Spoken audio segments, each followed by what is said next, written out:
So I just went to go see Nobody 2, and it was so good. But first, my name is Rose, and if you're looking for what to watch next, follow me. First of all, thank you, Universal, for this early screening. I had fun. So let's get into it. I made sure to watch Nobody Part 1 before I watched Nobody Part 2, just to refresh my memory, because it was been a long time since I watched Part 1. Just another reminder of the story, in case you guys forgot. So Part 1, Hutch has moved on with his life. He's got a family, he's got children. He's trying to, change his life and lead a peaceful life, if you remember, but something keep pulling him back and back, telling him he needs it in his life. He's trying to get out of that life, but something keep pulling him back. So the story takes us through, triggers that she keep pulling him back into this life. But in part 2, we discover something new. Because, sometimes in life we just have to accept who we are and just work with that and work through it. But part 2, guys, they said twice of everything. They said it's gonna be twice as good. It's gonna be twice as good as part 1. I love that. Honestly, part 1 was good,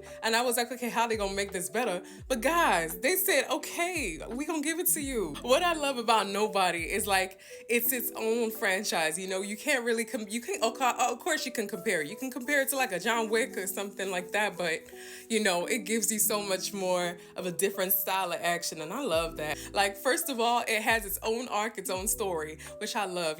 Part 1, we had him, he was kind of setting the foundation, showing us who he was, nobody, and why he was nobody. And how it has the opening scene and it starts how it is, and then it kind of works backwards. I really like that about it from part 1. And I really like that part 2 had its own arc too. No spoilers, but watch part 1. What I love about this one is because if you watch part 1, you know what to expect for part 2, because you already know him, you know the family. I love that they kept the same consistent characters. I really like how they do that. It really helps us as, the audience kind of, have some nostalgia, and it really brings and wraps the story together. And I really love that. Part 2, I'm so glad we get to see all the characters that we love. And I love that they gave them a significant part. One thing, without no spoilers, I'm glad that, we have the characters that we love, and we get to see more of them. We get to see more of their, personality. We get to see them grow. I really think that's beautiful. And you know what I love so much about the Nobody franchise in general? Just like part